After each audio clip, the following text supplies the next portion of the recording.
ఈ నెల 22 నుంచి 26 వరకు జిల్లాలో పెద్ద ఎత్తున మాదక ద్రవ్య వ్యతిరేక వారోత్సవాలను నిర్వహించనున్నట్లు జిల్లా ఎస్పీ శరత్చంద్ర పవార్ తెలిపారు.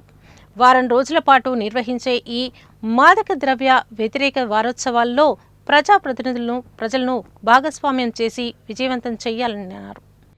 జిల్లా ఎస్పీ అధ్యక్షతన జిల్లా కలెక్టర్ కార్యాలయంలోని సమావేశ మందిరంలో మాదక ద్రవ్యాల నియంత్రణ జిల్లా స్థాయి కమిటీ సమావేశంలో ఆయన మాట్లాడుతూ, ప్రతి సంవత్సరం మాదక ద్రవ్యాలను నివారించడంలో భాగంగా ప్రజల్లో అవగాహన కల్పించేందుకు 26న నషాముక్త్ భారత్ కింద అవగాహన కార్యక్రమాలను చేపట్టడం జరుగుతుందని, ఇందులో భాగంగా 22 నుంచి 26 వరకు జిల్లాలో అనేక కార్యక్రమాలను నిర్వహించేందుకు ప్రణాళిక రూపొందించినట్లు చెప్పారు.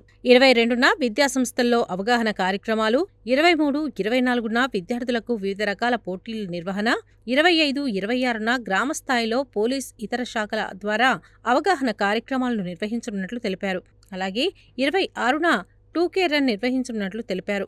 వారం రోజుల పాటు నిర్వహించే ఈ మాదక ద్రవ్య వ్యతిరేక దినోత్సవంలో ప్రజలు భాగస్వామ్యం చేసి విజయవంతం చెయ్యాలన్నారు.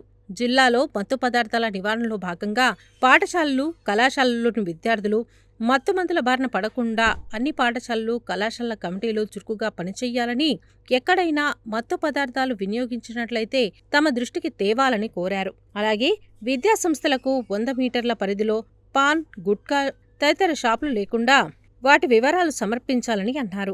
జిల్లా కలెక్టర్ బి. చంద్రశేఖర్ మాట్లాడుతూ, మాదక ద్రవ్యాల నివారణలో భాగంగా అన్ని పాఠశాలలు, కళాశాలలతో పాటు సంక్షేమ హాస్టల్లోని విద్యార్థులకు అవగాహన కార్యక్రమాలను నిర్వహించాలని చెప్పారు.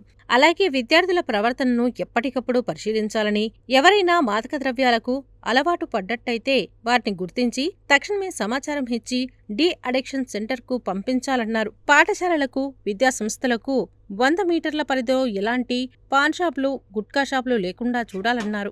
జిల్లా ప్రభుత్వ ప్రధాన ఆసుపత్రిలో చేపట్టిన మాదక ద్రవ్య పునరావాస కేంద్ర పనులను తక్షణమే పూర్తి చేసి ప్రారంభానికి సిద్ధం చెయ్యాలని ఆదేశించారు.